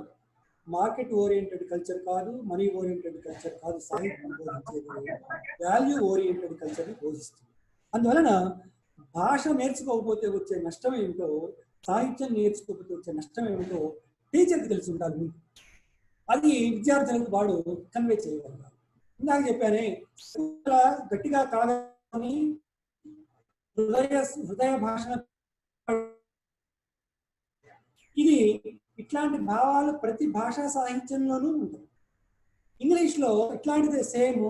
అతను మురకరాజు రాసినటువంటి ఒక కథలో, ది లాస్ట్ చైల్డ్ అనే కథలో ఇట్లాంటి ఒక అద్భుతమైనటువంటి భావం. ఒక పేద తండ్రి తన కూతుర్ని ఏదో ఒక మన తిరునాళ్లకు సంత లాంటి దానికో తీసుకెళ్ళినప్పుడు ఆ తిరునాళ్లలో ఆ పాప, ఆ చిన్న పసిపాప తప్పిపోయింది. అప్పుడు ఆ లోనికి పోయినప్పుడు, ఆ తిరునాళ్ళలోకి వెళ్ళేటప్పుడు, తిరునాళ్ళు అనగానే రకరకాల వస్తువులు అమ్మకాలు ఇవన్నీ జరుగుతుంటాయి కదా. చూసిన ప్రతి వస్తువుని కూడా పసిపాప, నాన్న అది కొని పెట్టవా, నాన్న ఇది కొని పెట్టవా, ఆ రంగుల గౌన్ కొని పెట్టమని, లేకపోతే ఆ ఆట బొమ్మలు కొని పెట్టమని ఆ పసిపాప తండ్రిని అవన్నీ కనపడ్డవన్నీ అడిగింది. పాపం ఆ పేద తండ్రి తన ఆర్థిక పరిస్థితి అనుమతించక, సరేనమ్మా తర్వాత చూద్దాంలే, వచ్చేటప్పుడు కొందామని ఏవో మాయ మాటలు చెప్పి తీసుకెళ్ళాడు. చివరికి పోయేసరికి ఆ అమ్మాయి తప్పిపోయినప్పుడు ఇప్పుడు ఈ అమ్మాయి ఏడుస్తున్నప్పుడు అక్కడ ఉన్నటువంటి ఎవరో నాలాంటి వాడు, మీలాంటి వాళ్ళు, జాలి హృదయం కలిగినటువంటి వాళ్ళు ఎవరో ఆ పాపను దగ్గరికి తీసి, ఏమ్మా ఎందుకు ఏడుస్తున్నావు అంటే, మా నాన్న కావాలి అని చెప్పేసి ఏడుస్తుంటే, ఈ పాప ఏడుపు ఆపడం కోసం అతను ఆ అమ్మాయిని ఇందాక ఏవైతే అడిగిందో ఆ గౌన్లు, బొమ్మలు, రంగుల వస్తువులు, రకరకాల వస్తువులన్నీ కూడా అమ్మ నీకు ఇది కొనిపెడతాను ఆ ఏడుపు మార్పమంటే ఆ పిల్ల నాకు ఇవేమి వద్దు మా నాన్నే కావాలి, ఇదేం వద్దు నాకు మా నాన్నే కావాలి, మా నాన్నే కావాలి.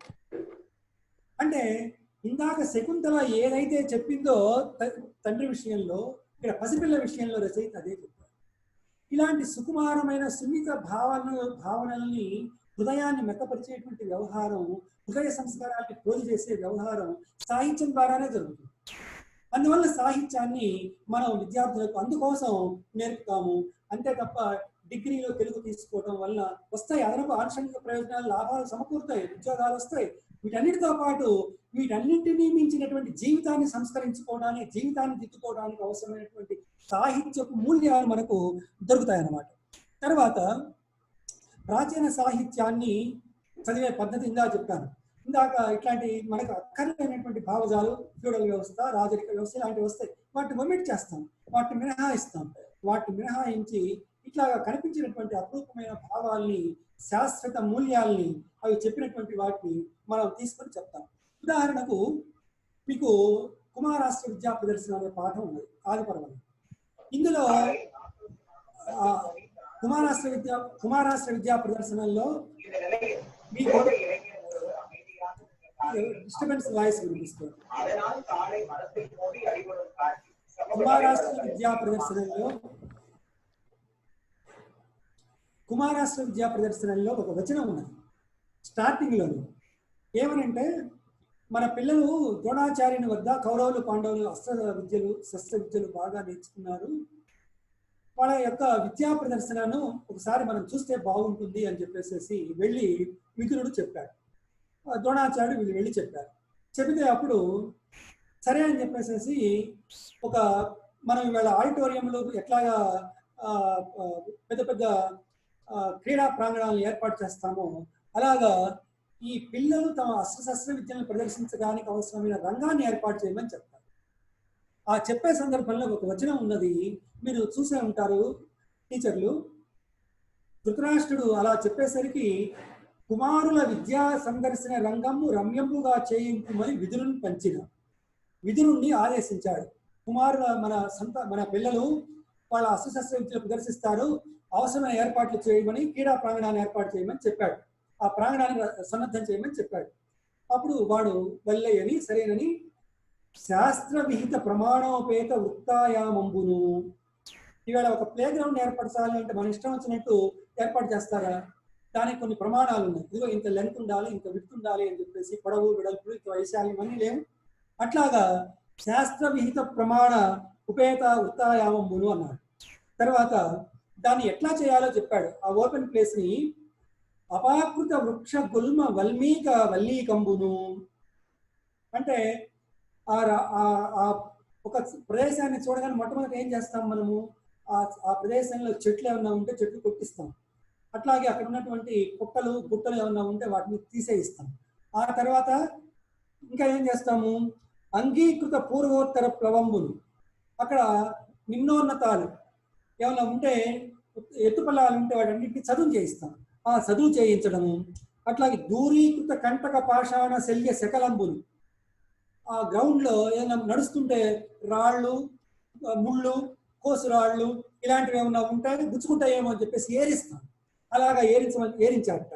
విరజీకృత రజోధూసర స్థలంబులు, శుభ్రంగా చిమ్మించిన తర్వాత ఏం చేస్తాము, ఆ దుమ్ము గాలిస్తే లేస్తుందేమో అనేసి ఏం చేస్తారు, నీళ్లు చల్లి ఆ దుమ్ము లేకుండా దాని మీద రోలర్ను ఏదో తొక్కించి ఎట్టాగా గట్టిగా నేలం చేస్తారో అలాగా చేయమని చెప్పేసి విరజీకృత రజోధూసర స్థలంబులు అని చెప్పేసి చెప్పాడు.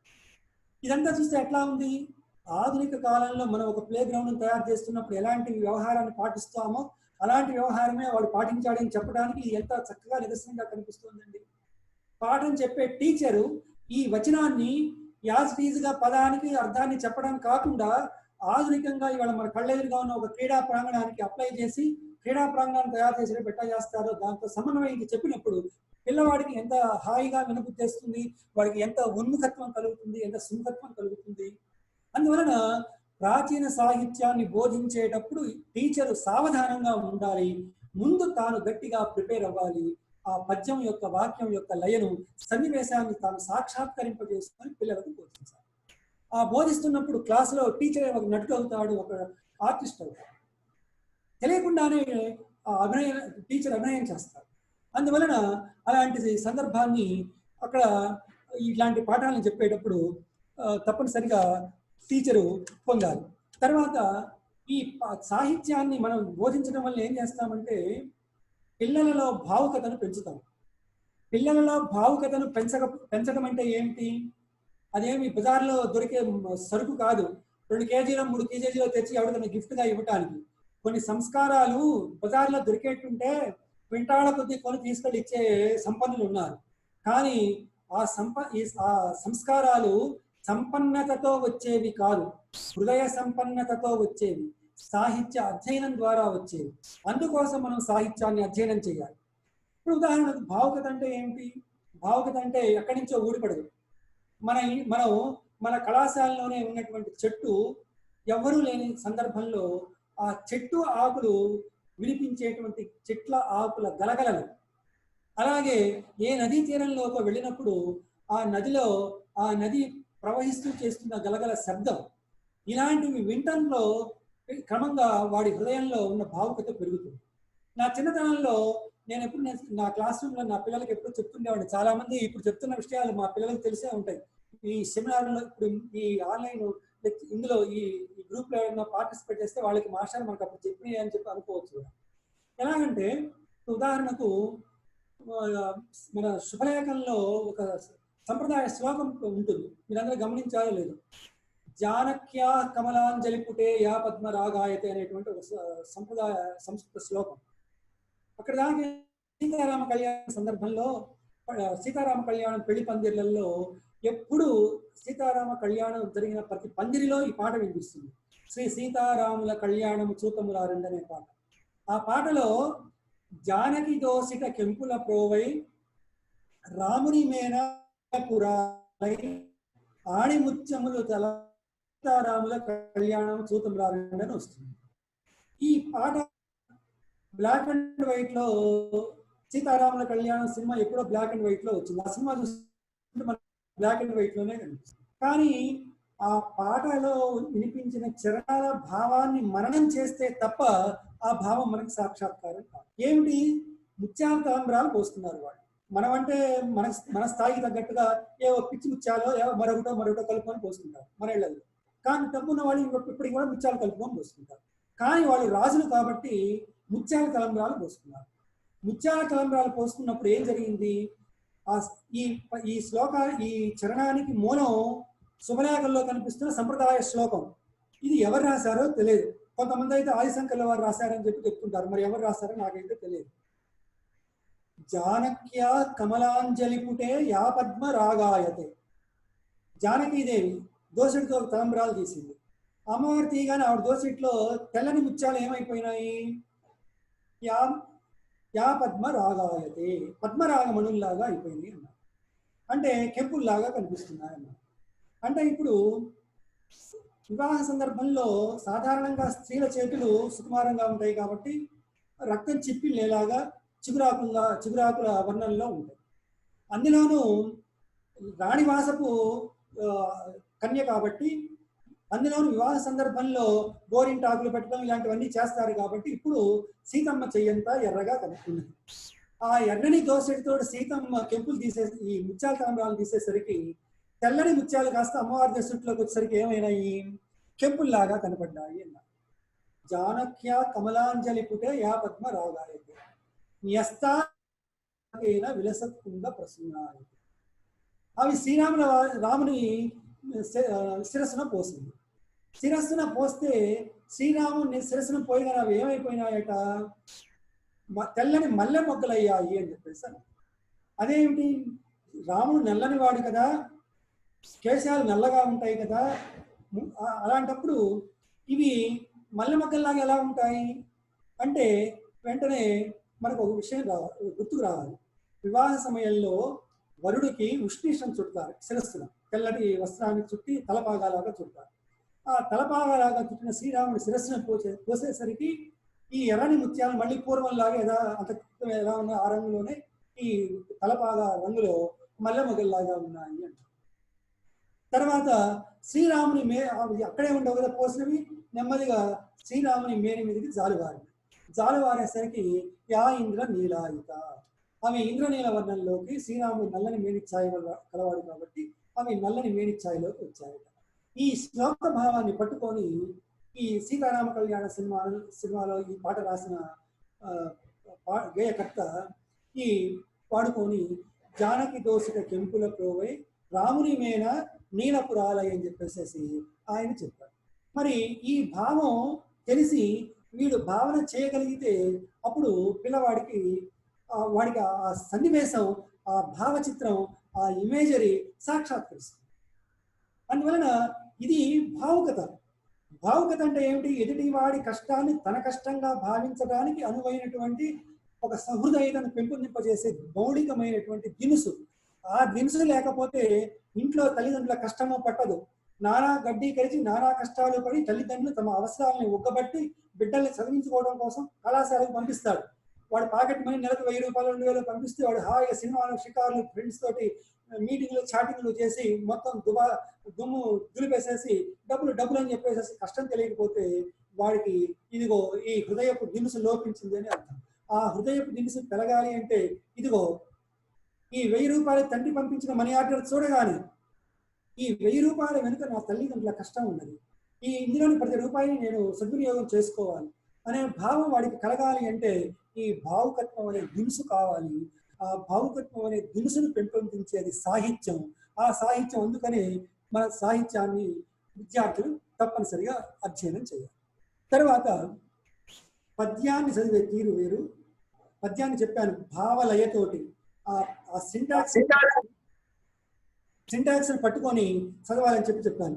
అది అలా చదవడంతో పాటు ఆధునికంగా వచ్చినప్పుడు ఆధునిక వచనాన్ని చదివేటప్పుడు అది కూడా నీరస వచనం లాగా చదవకూడదు. ఆధునిక వచన కవిత్వాన్ని చదివేటప్పుడు పదండి ముందుకు పదండి తోసుకు పోదాం పైకి అన్నప్పుడు అందులో ఉన్నటువంటి స్ఫూర్తిని క్లాసుల్లో టీచర్ పాఠం చదివేటప్పుడు ఆ స్ఫూర్తి కలగాలి. ఆ స్ఫూర్తి కలగకుండా చదివేటప్పుడు పదండి తోసుకు పోదాం ఏంద్రా, ఎక్కడికి పదండి పైకి ఏంద్రా అన్నప్పుడు ఆ స్ఫూర్తి కలుగుతుందా? ఒక రచయిత ఆ వాక్యం వెనుక ఆ ఫోర్సు, అందులో ఉన్నటువంటి వాక్య లయ, పద్యమైన వచన కవిత్వమైన ఆ వాక్యంలో ఉన్న సింటాక్స్ లో ఉన్నటువంటి ఫోర్స్ని పట్టుకొని టీచర్ చదవాలి. చదివి చెప్పినప్పుడే వాడికి అందుతుందన్నమాట. అందువలన అలాంటి వచన కవిత్వం చెప్పేటప్పుడు, ఆధునికంగా వచన కవిత్వం చెప్పేటప్పుడు తప్పనిసరిగా ఆధునిక సాహిత్యానికి అవసరమైన నేపథ్యం, ఆధునిక ఉద్యమాల స్పృహ తప్పనిసరిగా టీచర్కి ఉండాలి. అయితే ఇక్కడ టీచర్ పాటించాల్సినటువంటి ఒక నైతికమైన విలువ ఏమిటంటే, నాకు ఉదాహరణకు దళితవాదం అంటే ఇష్టం అనుకోండి, లేదు స్త్రీవాదం అంటే ఇష్టం అనుకోండి, దాన్ని హైలైట్ చేసి మిగిలిన వాటిని అన్నింటినీ కూడా, మిగిలిన సాహిత్యం అంతా కూడా వేస్ట్, పనికిరాదు అని చెప్పేసి పిల్లల మనసుల్లో ఒక విషం ఎక్కించినట్టుగా ఇదే గొప్పది అని చెప్పేసి వ్యక్తికి ఎక్కించకూడదు. అట్ ది సేమ్ టైం మిగిలినది ఏది తక్కువని చెప్పకూడదు. ప్రతి దానిలో ఉన్న మేలుని చెప్పాలి. ప్రతి భావజాలానికి సాక్షిభూతంగా ఒడ్డున ఉండి ప్రవహించే ప్రవాహాన్ని అబ్జర్వ్ చేసేటువంటి సాక్షిభూతుడు కావాలి. కానీ టీచరు తన భావజాలాన్ని, తన ఇష్టాన్ని పిల్లల మనసుల్లోకి నొక్కి ఎక్కించకూడదు. అందువల్ల ఆధునిక సాహిత్య బోధనలో టీచర్ పాటించాల్సినటువంటి మౌలికమైనటువంటి మెలకువ అది. ఆధునిక సాహిత్య బోధనలో అవసరమైనటువంటి భావ కవిత్వ, అభ్యుదయ కవిత్వ, దిగంబర కవిత్వ వగైరా ఆధునిక ఉద్యమాలు, దళిత కవిత్వ, స్త్రీవాద, ప్రాంతీయవాదం ఇలాంటివి వచ్చినాయి. ఈ వాదాలన్నీ నేపథ్యం టీచర్కి తెలిసి ఉండాలి. తెలిసి ప్రిస్క్రైబ్ చేసినటువంటి ఒక వాదానికి సంబంధించిన ఏదో ఒక చిన్న పీస్ పెడతారు. ఆ పీస్ని బేస్ చేసుకొని సాహిత్యం యొక్క ముందు వెనుకలన్నీ కూడా, ఆ ఉద్యమం రావడానికి అవసరమైనటువంటి సామాజిక నేపథ్యం ఏమిటో అవన్నీ ముందు వెనుకలు అవన్నీ కూడా చెప్పాలి టీచర్. అవన్నీ వాడికి తెలిసి ఉండాలి. అందువల్ల టీచర్ అవన్నీ కూడా మొదట తెలుసుకుని ఉండాలి. తర్వాత కమ్యూనికేషన్ స్కిల్స్, వ్యక్తిత్వ వికాసం సాహిత్యం మనం బోధించే సాహిత్యం వల్లే జరుగుతుంది. ఎలాగంటే నా చిన్నతనంలో ఒక పాఠం ఉంది. ఏంటంటే దుర్యోధనుని దురాలోచన అని ఒక పాఠం ఉంది. దాని పక్కనే మరొక పాఠం ఏంటంటే అర్జునుడు పాశుపతాస్త్ర సంపాదన పాఠం ఉంది, కిరాతార్జునుడికి. ఈ 2 పాఠాలు చెప్పిన తెలుగు టీచర్ నన్ను మమ్మల్ని ప్రశ్న అడిగాడు. ఒరే, జీవితంలో మీకు ఏదైనా సమస్య వస్తే దుర్యోధనుడిలాగా వాడు మయసభలో భంగమైందని చెప్పేసి వాడు పాతాళ లోకంలో వెళ్ళి దుష్టశక్తులు అన్నిటితో సమావేశం అయిపోయి కూర్చొని వాడు పాయాపవేశం చేయడానికి కూరుకున్నాడు. అప్పుడు వాడికి అందరూ కూడా రకరకాల విషం ఎక్కించి వాడు మహా దుష్టుడిగా తయారు చేశారు. అట్లాగా మీరు పాతాళ లోకంలోకి పోయి పతనం అవుతారా? జీవితంలో కష్టం వచ్చినప్పుడు సమస్తము కోల్పోయిన అర్జునుడు అడవుల్లో ఉండి తమ శక్తిని సమకూర్చుకొని శక్తిని పెంచుకోవడానికి ఇంద్రకీలాద్రికి ఎక్కి పరమశివుని ఉద్దేశించి తపస్సు చేసి పాశుపతాస్త్రాది దివ్యాస్త్రాన్ని సంపాదించి తమ శక్తిని ఎప్పటి ముప్పడిగా పెంచుకున్నాడు. అదిగో ఆ అర్జునుడిలాగా అట్లాగా మీరు శక్తి సంపన్నులు అవుతారా చెప్పండి అంటే, ఆ చిన్నతనంలో మాకు ఏది ఏమిటో తెలియదు, కానీ అర్జునుడిలాగా మేము కూడా తపస్సు చేసి శక్తిని సంపాదించుకుంటామని చెప్పేసి గబక్కన అలవవుతా అనేసేసి. అంటే ఒక లాంగ్వేజ్ టీచర్ పిల్లలను వ్యక్తిత్వ వికాసానికి దోహదం చేయటంలో ఎట్లా ఉపకరిస్తాడు అంటానికి ఈ ఇన్సిడెంట్ ఒక ఉదాహరణ చెప్పడానికి నేను ఎంతో గర్వపడుతున్నా. అందువల్ల టీచరు సాహిత్యాన్ని బోధిస్తున్నాను అంటే అట్లాంటి వ్యవహారంగా అని చెప్పేసి అనుకోవాలి. తర్వాత టీచర్లు ఇందా చెప్పాను, మన సాహిత్యం మౌలికమైన విలువల్ని చాలా ప్రస్తావించింది అని. గురువులకు శిష్యులు పుత్రులు అని చెప్పేసి నన్నయ్య గారి కచుడు చెప్తారు. నన్నయ్య భారతంలో కచుడు చెప్తారు. మన సంస్కృతి సంప్రదాయాలు ఇట్లాంటి వాక్యాల వెనుక ఉన్నాయి. ఈవేళ మనం చూస్తున్నాం 5 సంవత్సరాలు 10 సంవత్సరాల పసి పిల్లల్ని లైంగికంగా వేస్తున్న ఈడియట్స్ అయిన టీచర్లను చూస్తున్నాం. మరి అలాంటి వాళ్ళందరూ కూడా హెచ్చరికగా ఒరే జాగ్రత్త అని చెప్పడానికి గురువులకు శిష్యులు పుత్రులు అని చెప్పేసి ప్రతి క్లాస్ రూమ్లో ఉన్న ప్రతి టీచర్ అమ్మ, ప్రతి టీచర్ కూడా పిల్లల్ని వాళ్ళ బిడ్డల్లాగా ప్రేమిస్తారు. మీరు కూడా వాళ్ళ పట్ల అలాంటి అనురాగాన్ని, టీచర్ల పట్ల మమకారాన్ని పెంచుకోవాలి. అలాగా పెంచుకోవాలి. గురువులు కూడా ఎలా ఉంటారంటే భారతంలోనే ఉత్తర గోగ్రహణ సందర్భంలో అర్జునుడు బృహన్నల కాస్త పేడి కాస్త క్రీడిగా మారి ఆ జమ్మి చెట్టు మీద ఉన్న ఆయుధాలను తీసుకొని ఒకసారిగా వచ్చినప్పుడు ఈ భీష్మాచార్యుడు ద్రోణాచార్యుడు అంతా కూడా ఈ ఆయుధాలు తీసుకొని వస్తున్న అర్జునుడి దూరాన్ని చూసి ద్రోణాచార్యుడు ఒక్కసారిగా పరవశించిపోయినాడు. పరవశించిపోయి శిష్యుడితో చెప్తాడు, పక్కనున్న భీష్మాచార్యుడితో చెప్తాడు, రే నాయన ఆ వస్తువుని ఎవరో గమనించావా? అర్జునుడు ఎట్లాంటి వాడు? సింగం బాకటితో గుహాంతరంబునం చేట్పాటు మైనుండి మాతంగ స్ఫూర్జిత యూద దర్శన సముద్యక్రోధమై వచ్చు ఓజన్ అస్మసేనపై వీడ వచ్చిన్ కుంతీ సుత మధ్యముండు సమరస్థేమాభిరామాకృతిని అని చెప్పి పరవశిస్తాడు. ఆకలితో సింహం గుహలో నుంచి బయటికి వచ్చిన విధంగా నా శిష్యుడు అర్జునుడు అడుగు చూడు వస్తున్నాడని చెప్పి భీష్మాచార్యుడితో చెప్పి పరవశిస్తాడు. చూడండి, తానేమో వచ్చింది శత్రువు పక్షాన, వీడి మీద పోరాటం చేయడానికి వచ్చారు. ఆవుల్ని మళ్ళించుకోవడానికి వచ్చిన వాడు అర్జునుడు ఉభయ శత్రు పక్షాల్లో ఉండి శత్రువు అనేది కూడా చూడకుండా శిష్యుడిని పరవశించి పొగిడాడు అంటే గురువుకు శిష్యుని పట్ల ఎటువంటి ఎల్లలు ఉండవు. ఆ శిష్యుని చూసి ఎంత పరవశించిపోతాడు అంటానికి ఇలాంటి సంఘటనలు ఎన్నో ఉన్నాయి. అందువల్ల మన సాహిత్యం అలాంటి వ్యవహారాలని ఎన్నో బోధిస్తుంది అనమాట. అందువలన అలాగే డిగ్రీ స్థాయిలో టీచర్ బోధించేటప్పుడు అలంకారాలు బోధించాల్సి వస్తుంది, అలంకారాలు చెప్పాల్సి వస్తుంది. అలంకారాలు చెప్పాల్సి వచ్చినప్పుడు చిన్నతనం నుంచి ఆమె ముఖము చంద్రబింబము వలె ఉన్నది ఉపమాలంకారము ఇట్లాంటివి వినగానే పిల్లవాడికి బోరు కొడుతుంది. ఒరే నాయన, అలంకారం లక్షణం పాతదే, ఎప్పుడో పూర్వీకులు చెప్పాడు లక్షణం. కానీ ఉదాహరణ నువ్వు మోడర్న్గా ఎందుకు చెప్పలేవు? నువ్వు ఆధునికంగా ఒక ఉదాహరణ ఎందుకు చెప్పలేవు? ఆమె ముఖము ఏదో ఆధునికంగా ఉన్నటువంటి మీ క్లాస్ రూమ్లోనే ఉన్నటువంటి ఏ శిరీషతోనో ఏ ఇంకొక లతతోనో జతతోనో ఎవరో ఒకరితో పోల్చి చెప్పండి. అట్లాగా అలంకారాలను మన జీవితంలో వాడటం లేదా? 100 రకాల అలంకారాలను 100 విధాలుగా వాడుతున్నాం. అలంకారం ఎప్పుడు కూడా మన వాక్య విన్యాసంలో నుంచి పుడుతుంది. ఆమె ముఖము చంద్రబింబంలా ఉంది అంటే ముఖం అయింది. చంద్రబింబమే ఆ ముఖంలా ఉందన్నాం అనుకోండి, ప్రతిభ అలంకారం అయిపోతుంది.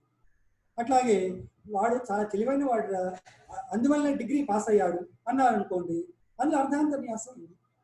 ఇట్లాగా అలంకారాలు చెప్పేటప్పుడు టెక్స్ట్ బుక్ లో ఉన్నటువంటి అలంకారాలను గుర్తింప చేయడానికి పిల్లలకు మౌలికంగా ఆ లక్షణాన్ని మీరు అవగతం చేయాలి, హృదయస్థం చేయాలి.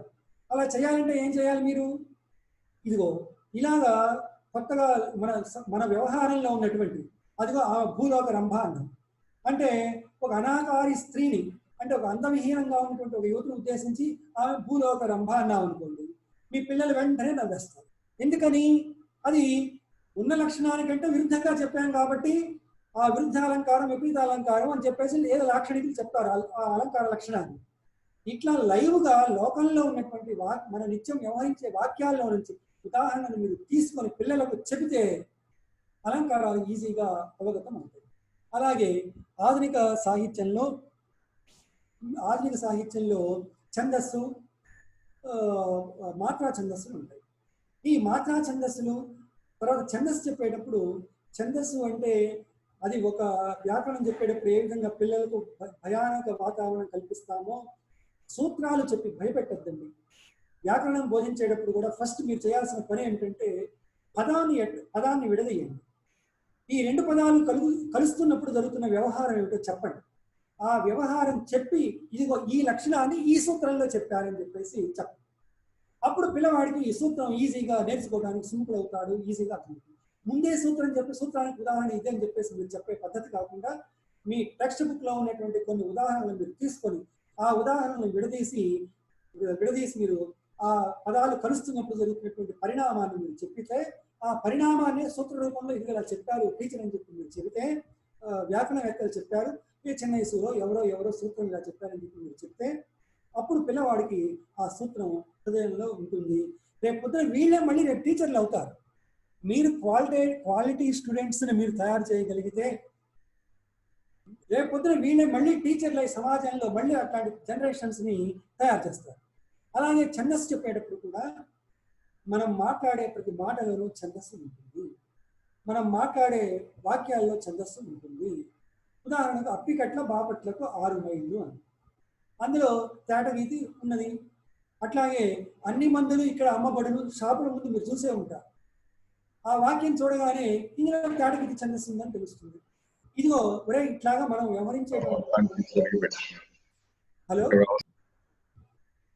వ్యవహరించేటువంటి వాటిల్లో ఇట్లా ఛందస్సు ఉన్నది అని చెప్పేసి మన నిత్య వ్యవహారంలో ఉన్న వాక్యాల్ని మీరు తీసుకొని వాటిని గణ విభజన చేసి ఆ గణం అంటే ఏమీ కాదు, ఇదిగో ఈ గురు లఘువుల కలయిక, ఈ గురువు అంటే ఏమిటి, లఘు అంటే ఏంటి, ఎలాగో మీరు చెప్తారు, మీకు తెలుసు.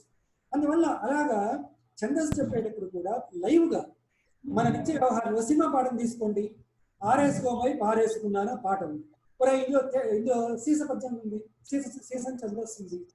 ఈ టీవీ చూచి వాడు ఏడ్చుచుండెన్ అన్నాడు ఒకడు. అంటే అందులో కందంలో ఉన్నటువంటి రెండో పాదం ఉన్నది. ఇట్లాగా లైవ్ ఎగ్జాంపుల్స్ చెప్పండి, ఛందస్సు పట్ల వాళ్ళకి సింపుల్ కలుగుతుంది. అలాగే మాత్రా ఛందస్సు, త్రిస్రగతి, చతురస్రగతి, ఖండగతి ఇలాంటి గతుల గురించి చెప్పేటప్పుడు మనం 3 మాత్రలతో ఏర్పడ్డ తెలుగు పదాలు, వేటి విలువ తెలుసు గనుక నీటి విలువ తెలియనంట. ఇందులో చూడండి అన్ని 3 మాత్రలతోటి పదం విరుగుతోంది. దాటికి వేమన గారి పద్యంలో కూడా ఎక్కువగా పదాలు ఇట్లాంటి త్రిస్రగతిలో ఒదిగేటటువంటి పదాలు ఉంటాయి. అన్నీ కాదు, కొన్ని ఎక్కువగా కనిపిస్తాయి. అందువల్ల అట్లాగా లైవ్ ఎగ్జాంపుల్స్ తీసుకొని ఆ గతి, ఇదిగో 3 మాత్రలతో నడిస్తే ఇది మిశ్రగతి, ఇదిగో చతురస్రగతి, ఇట్లాగా ఈ గతుల గురించి మీరు పరిచయం చేయడం ఇలాంటివి చేస్తే తప్పనిసరిగా ఆ ఛందస్సు అవన్నీ వాళ్ళకి అవగతం అవుతాయి. అలాగే ఈ లైవ్ ఎగ్జాంపుల్స్ పిల్లలకు ఆకర్షణీయమైన సినిమా పాటలు కాబట్టి ఒక సినిమా పాటను రాసి ఆ సినిమా పాట ఏ గతిలో నడుస్తోంది లేకపోతే ఏమిటి ఇలాంటివి మీరు చెప్పినట్లయితే తప్పనిసరిగా పిల్లలు మీకు మీ పాఠం పట్ల సుముఖులవుతారు. అట్లాగే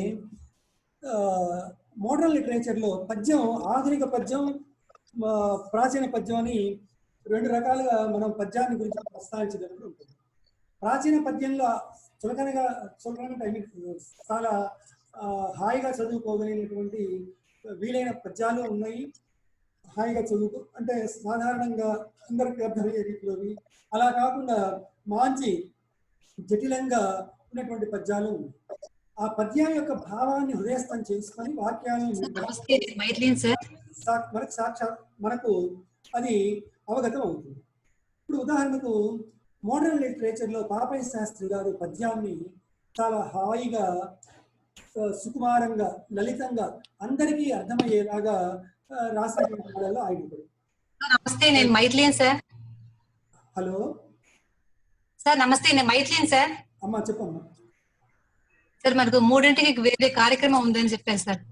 అలాగే మనం పూర్తి 5 నిమిషాల్లో నేను ముగిస్తాను. 5 నిమిషాల్లో. హలో సార్ 5 నిమిషాల్లో ముగించచ్చా?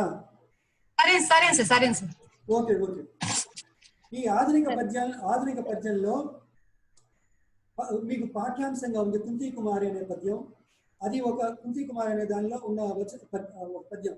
అది ఒక రమణీయ పుష్పవనం. చాలా మంది ఘంటసాల గారు పాడినటువంటి పంక్తులను యాజిటీజ్గా అది ఒక రమణీయ పుష్పవనం అనే చదువుతుంటారు. కానీ అది ఒక రమణీయ పుష్పవనం అని చదివితే అక్కడ పద్యం యొక్క ఛందస్సు పోతుంది. అది రమణీయ పుష్పవనం. అది అని చెప్పడంలో ఏమిటంటే పాఠకుడిని అది అని చెప్పేసి అంటే అది వాడి హృదయంలో ఆ దృశ్యం సాక్షాత్కరించడం కోసం. ఆ వనమందు ఒక మేడ, ఆ మేడపై అది ఒక మారుమూల గది, ఆ గది తలుపులు తీసి మెల్లగా 15 ఏండ్ల ఈడుగల బాలిక, పోలిక రాచపిల్ల, కొదవెడి కాళ్లతోడ దిగుచున్నది కిందికి మెట్లు మీదుగా. ఇది మొదటి పద్యం. ఈ పద్యంలో వాక్యాన్ని హాయిగా వాక్యం ఎండింగ్ అయ్యేట్టుగా చదివి చెప్పండి. ఈ పాఠం చెప్తున్నప్పుడు ఈ పద్యంలో నుంచి కుంతి అని చెప్పేసి దాదాపు ఒక 10 పద్యాలు 6-7 పద్యాలు గడిచాక కానీ ఆమె ఇంకెవరు కుంతి అని చెప్పేసి అంటే అంతవరకు కూడా సస్పెన్స్ గా ఎవరో ఆ బాలిక అనేటువంటి విషయాన్ని సస్పెన్స్ గా ఉంచుతూ నడుపుకుంటూ వచ్చాడు. ఆ సస్పెన్స్ ని మీరు మెయింటైన్ చేస్తూ ఆ ఖండికను అట్లాగే రచయిత ఎందుకోసము అట్లాగా నడిపాడు అనేటువంటిది ముందు పాఠం మొత్తాన్ని మీరు చదివి రచయిత ఇలా సస్పెన్స్ గా నడుపుకుంటూ వచ్చాడు, మనం కూడా క్లాస్ లో పాఠాన్ని అలాగే చెప్పాలి అనేటువంటి ఒక నాటకీయ పక్కి టీచర్ అలవాటు చేస్తారు. అలాగే మై సభలో డైలాగులు, మేము ఈ మై సభకు రానేలా వచ్చి మీకో అని ఇట్లాంటి డైలాగ్ కదా, సేమ్ దానికి మూలమైనటువంటి స్ట్రక్చర్ తో కూడిన పద్యం ఇందులో ఉంది.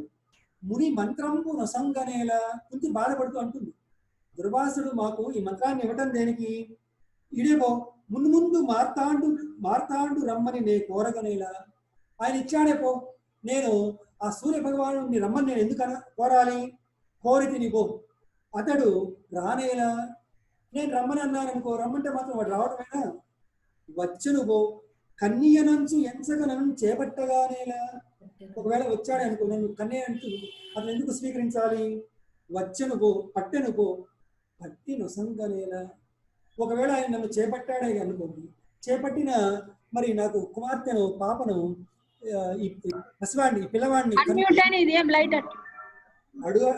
అడుగంటే కుంతి సౌభాగ్యం అని చెప్పి ఆవిడ బాధ. అంటే ఈ పద్యం ఎందుకు చెప్తారంటే ఈ పద్యం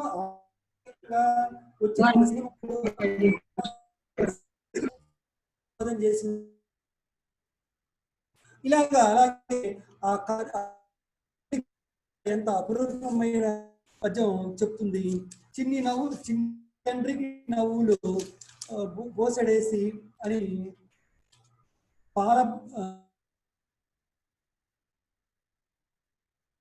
అన్న తండ్రికి నవ్వుల పూలు గంపెడేసి, చిన్ని నాన్నకు కన్నులు చేరడేసి, చక్కనయ్యకు నెరిపురులు జానెడేసి, చిట్టిబాబు మై నిగనగల్ పెట్టెడేసి. ఈ పద్యం క్లాస్ రూమ్ లో టీచర్ ఎంత హాయిగా చెప్పచ్చు. ఇలాగ బోర్డు అన్ని ఉన్నాయి.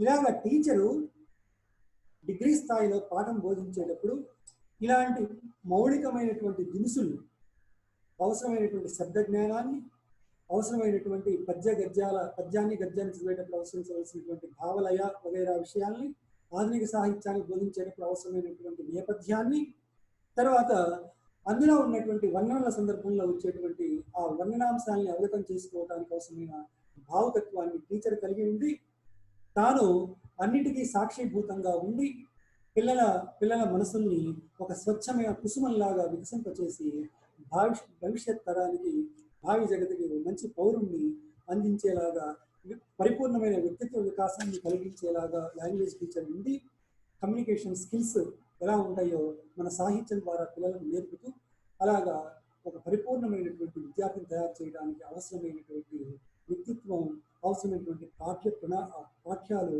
తెలుగు టీచర్ ఏం చేయగలడు, మిగిలిన గ్రూప్ సబ్జెక్ట్స్ బోధించే వాళ్ళకు అంత వెసులుబాటు ఉండదు. ఆ వెసులుబాటు భాషా బోధకుడికి ఉంటుంది.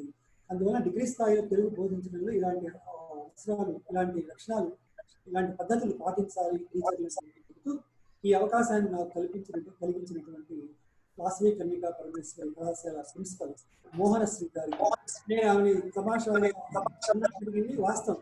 ఆమె ఎప్పుడు కూడా మంచి కార్యక్రమాలు చేయడం ఎప్పుడు ముందుంటుంది. అందరినీ కూడా పార్టిసిపేట్ చేయండి అని చెప్పేసి అందరినీ పాల్గొనేలాగా చేస్తుంది. వారి సౌజన్యానికి, సౌమనస్యానికి, అలాగే ఈ కార్యక్రమాన్ని కోఆర్డినేట్ చేసినటువంటి మైథిలి గారికి, ఇంతసేపు ఓపికగా ఆన్లైన్ నన్ను భరించిన మిగిలిన సభ్యులందరికీ కూడా ధన్యవాదాలు తెలియజేస్తూ నేను సెలవు తీసుకుంటున్నాను. ధన్యవాదాలు సార్. ధన్యవాదాలు సార్, మా కోరిక మన్నించి చేశారు. ఇది వరకు యాంత్రిక సమస్య రావడం వల్ల నేను మధ్యలో మాట్లాడలేకపోయాను. మీలాంటి గొప్ప వ్యక్తి నాకు రావడం మాకు చాలా అదృష్టకరం. మీ వాక్యాల్లో పిల్లలు మాత్రం కాదు, మాలాంటి ఉపాధ్యాయులు కూడా అనేక విషయాలు నేర్చుకున్నాము. మీ ఉపన్యాసానికి తరతర ధన్యవాదాలు సార్. ఇప్పుడు వందన సమర్పణ సాహిత్య సమర్పిస్తుంది సార్. సాహిత్య. మ్యామ్, అందరికీ నమస్కారం. ఐక్యూఏసి మరియు సృజన తెలుగు భాషా మండలి నిర్వహించు అంతర్జాల ఉపన్యాసాన్ని దిగ్విజయంగా పూర్తి చేసుకున్నందుకు చాలా సంతోషంగా ఉంది. ఈనాటి మన ఈ అంతర్జాల ఉపన్యాసానికి ఉపన్యాసకులుగా వ్యవహరించిన డాక్టర్ బూదాటి వెంకటేశ్వర్లు గారికి మా ప్రత్యేక ధన్యవాదాలు. ఒక కళాశాల స్థాయిలో తెలుగు అధ్యయన పద్ధతులను అనుభవపూర్వకంగా తెలియజేసినందుకు మీకు మా ధన్యవాదాలు సార్. మన ఈ అంతర్జాల ఉపన్యాసంలో పాల్గొన్న ప్రతి ఒక్కరికి పేరు పేరున ధన్యవాదాలు. కార్యక్రమం ముగిసిన వెంటనే ఫీడ్బ్యాక్ లింక్ అనేది పంపడం జరుగుతుంది. కార్యక్రమంలో పాల్గొన్న వాళ్ళందరూ ఆ ఫీడ్బ్యాక్ లింక్ ఫిల్ చేసిన వెంటనే వాళ్ళ 3 days తర్వాత వాళ్ళకి సర్టిఫికేట్ మెయిల్ ఐడీలకు పంపించడం జరుగుతుంది. ధన్యవాదాలు. అందరికీ కళాశాల తరపున ధన్యవాదాలు. ఆచార్యులు బూదాటి వెంకటేశ్వర్లకు మా కృతజ్ఞతలు. జై హింద్. ధన్యవాదాలు sir.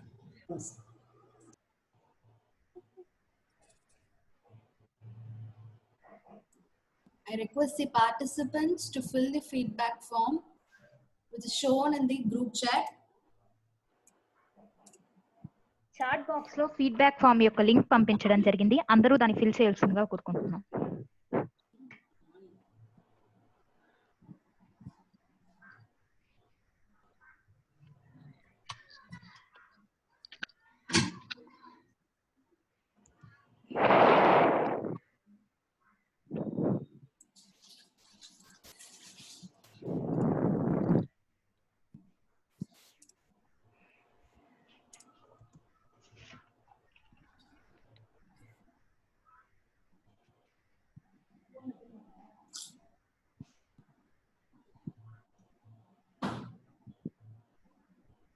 I request the participants to fill the feedback form which is shown in the chat box. Feedback form fill చేసిన 3 రోజుల తర్వాత సర్టిఫికేట్స్ మీ మెయిల్ ఐడీలకు పంపివ్వడం జరుగుతుంది.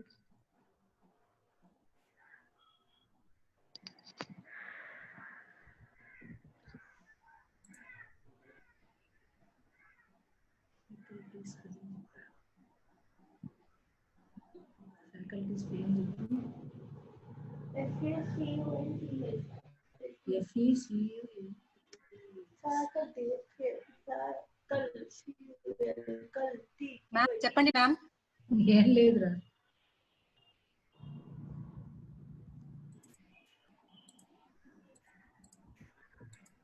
థ్యాంక్ యూ మా. సాహిత్య. ధన్యవాదాలు. సాహిత్య, కీర్తన, అందరికీ thank you. Hello. Thank you ma'am. Keerthana Ma'am. ரொம்ப நன்றி. Thank you ma'am. சாகித்யா ரொம்ப நன்றி. Thank you ma'am. కట్టేద్దామా? Yes, thank you. Thank you ma'am. పంపించాలంటే షేర్లు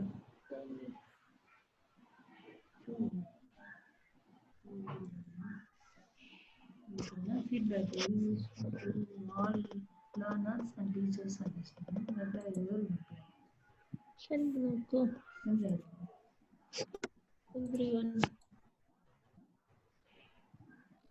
participants kindly leave the meeting if you're done with your feedback form.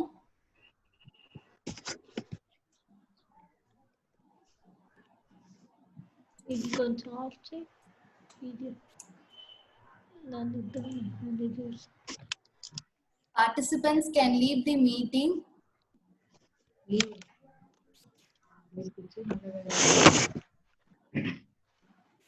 Feedback form fill చేసిన వాళ్ళు meeting నుంచి విరమించుకోవచ్చు. ధన్యవాదాలు. ఫిల్ చేసిన వాళ్ళు బయట పోవాలంట.